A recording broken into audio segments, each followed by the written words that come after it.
Thank you, Mahesh. Thank you, gentlemen. Thank you for taking being patient just before lunch.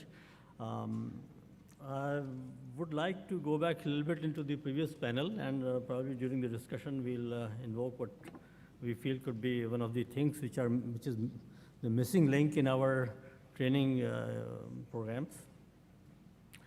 So let me go back for a minute into the firm. It is about a 30-year-old firm. We have been working on consequence simulations, mathematical process modeling, accidents, initially for nuclear and defense, and then the same technology moved on to the oil and gas and chemical industry. We have been operating since 91 in India, and as you can see at the bottom, you'll see European oil and gas firms, you'll see Chinese oil and gas firms, you'll see Japanese, you'll see American, but you won't see Indian. I don't have an answer to that question. I would rather like to answer you afterwards. If you can give me some guideline on why we are missing out here, maybe you'll understand by yourself. I'll forget about the users. They're all across, everywhere. In China, you Sinopac, CNOC, but here I would like to come back to the academic world. This is our mainstay. We work somewhere, try to identify the industry's requirements, bring it down to specific things which the university can undertake. And that is where I think our missing link is lying. We are asking them to do undergraduate trainees, but we do not have any PhD students. We don't have any research programs. We don't have any financing coming for that. How can you find students coming forward to take up an engineering course where they do not see any future? Academia also works at various levels. It has got to be BTech, MTech, PhD levels. Then only you can complete the whole paradigm. Then you will have culture, background culture of 4 or 5 years before the students come forward and join the industry with a safety in mind.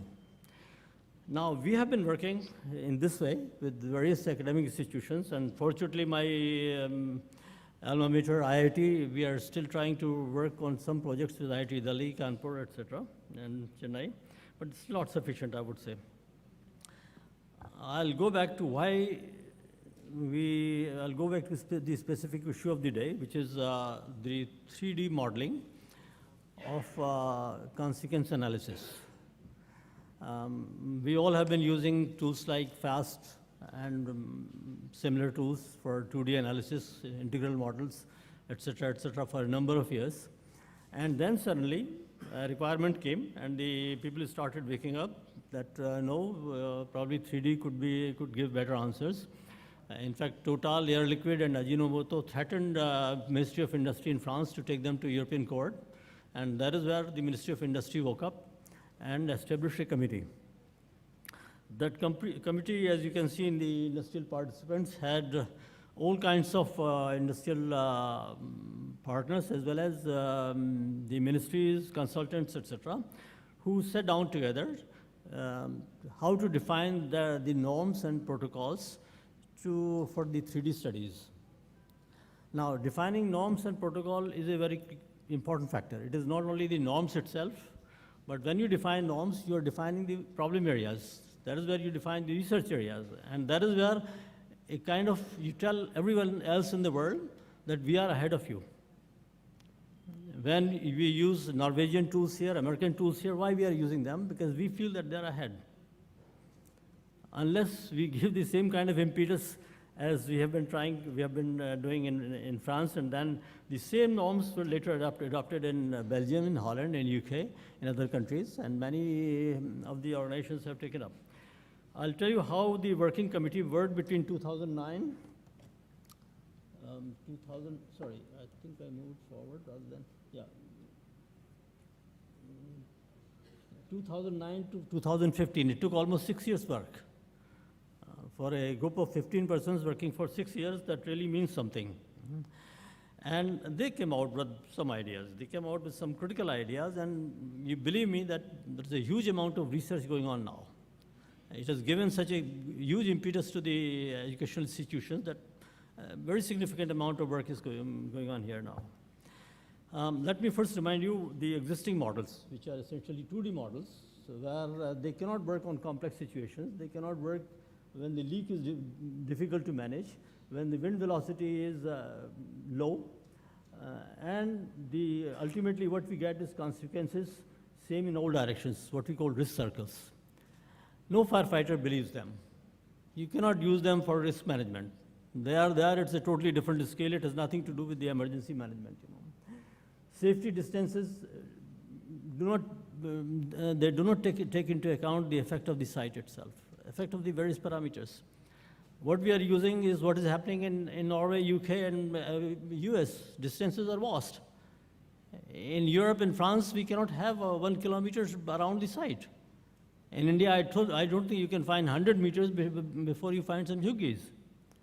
How can we apply the same norms when we talk of culture and safety culture and people should learn? We have to learn also that the culture situation is not the same.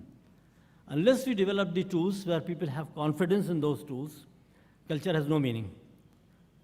You tell of one God or another God, someone has to believe in some God. So unless you inculcate that what I am giving you as norm, as safety instructions, and they are designed in such a way that you'll be safe, and till they have confidence into them, they'll not go forward to it. They'll just learn by rote, but they'll not really be embedded into that thinking. So these models have a fundamental defect that they are usable when you have large distances around you. They are not usable when you have a high density, high population zone area around you. And that is where probably the 3D models have come into picture. Why the 3D models? Because it's essentially a solution of the mass momentum energy equations. They are high precision because they use the same thing, same kind of solvers, so same kind of technology, which is used for process modeling. You use it for the accident consequences also. They are, when the question of validation comes, they're again a step forward because validation is on each site individually and it can be done by the software itself. We don't need any validated tool in advance. Beyond everything else, validation is done on the site itself. Then intuitively explainable because it's a conservation of mass and momentum. If you see a plume developing, you can very well say, given this velocity, it should be going in that direction. It will not go forward, right, left, further out. And the ultimate thing is that the risk management can be handed over to the sensor network. Sensor networks are not simply sensing that I see a gas, but they can also find a source. They can also tell you what should be happening now. They can go forward in time and tell in 10 minutes' time what will happen in 1 hour. So the sensor network becomes a dynamic part of the emergency management, which is simply not information, but which is continuously taking you forward into what should be done. Now, the working guidelines of this group of some 20 organizations were that it should be acceptable, that it should be deterministic, results should be consistent with the observations and not another skill altogether. The theoretical basis should be sufficiently sound, and practically it should be justifiable, defined, and available. So the reason why such kind of models were not used earlier, because we found that there were 3 primary faults with it. First thing is that incoming flow at the boundary, you have taken a domain of 10 kilometers. Beyond 10 kilometers in a Delhi-like region, you have got another 30 kilometers of urban area. So unless you have a atmospheric boundary layer flow which is developing and which doesn't get destroyed when it is coming in, it's not the wind which is given by the satellite or a weather mast. It is the wind, varying wind conditions, which is driven by the thermal convection, which is driven by the obstacles, so all that should be maintained as the flow comes into the local areas where the source is. Then the models which were used mostly when you say CFD or 3D modeling, multiple kinds of models. And user usually for some reason, for some practical reason or because chemical industry came using the various finite difference solvers, they use Cartesian mesh. And safety distances in each direction depended on the mesh orientation. So it was not really mesh neutral, modeling, and the results are very different. And that is where probably it created a lack of confidence. And then the third thing that most of the models which are developed in 90s and early, I would say, 2000, say first 5 to 6 years of this century, use porosity for blocking the cells. Because it was a very large domain, say 10 kilometer by 10 kilometer, and they have buildings of small size. They say that, said that this mesh is occupied by 5%, 10%, 15% like this. But unfortunately, when you model it as porous mesh, you do not see the wake effect generated by those buildings. Your distances are much longer. So again, a lack of confidence into the modeling system. So these things were taken up by this organization, and what we found the deficiency was that the results quality depended on the user, which is not really possible if you are trying to use a tool which is across the industry gives consistent results. So this is where probably most of the work has gone, how to make consistent modeling guidelines that whichever software you use, as long as it is using those parameters, results will be consistent and uniform. That whosoever is the user, me or anyone else, results will be similar. And then mitigation measures also can be quantified only when it becomes a dependable model. Now, I don't know whether you are familiar with what is called mesh.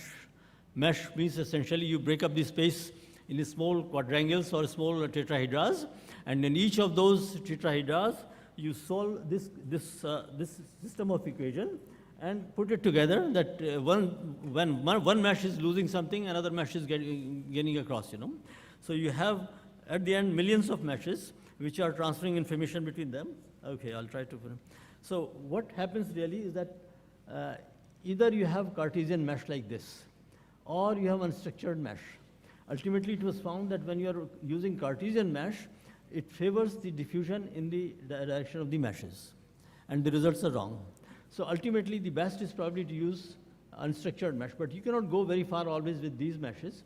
So a system of embedded meshing is developed where the unstructured mesh, which captures the buildings precisely, is sitting inside the structured mesh.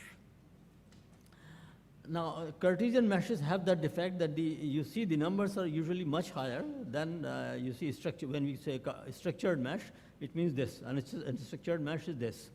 And so the results were not reliable. In the direction of the mesh, the prims were easily 50% higher. I'll not delay much on that. Anyone who wishes questions, these are some of the comparisons which are done with different software. Here, I'll show you an example where one mesh where we are using a building as it is, and here this building is assumed as 60% porous. All the meshes are 60% porous. Results are significantly different. You see the patterns, the recirculation patterns here are practically inexistent. While, here they are very clearly defined. These are the recirculation patterns. Here they are affected by the flow around. In the same way, the recirculation zones are when it is opaque, are very clear. You see very large recirculation zone where the pollutants will be sitting. And here you can see the amount of pollutant accumulation here, while if you make it porous, practically no accumulation of the pollutants.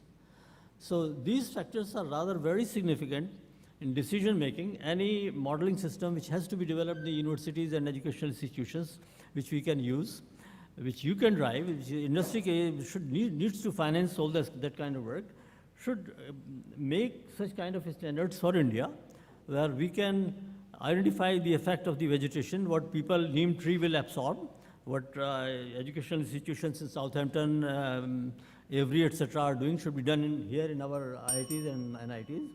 Okay, so I'll just finish with that. The best practice recommendations are meshing of the buildings should be in a certain, very defined way.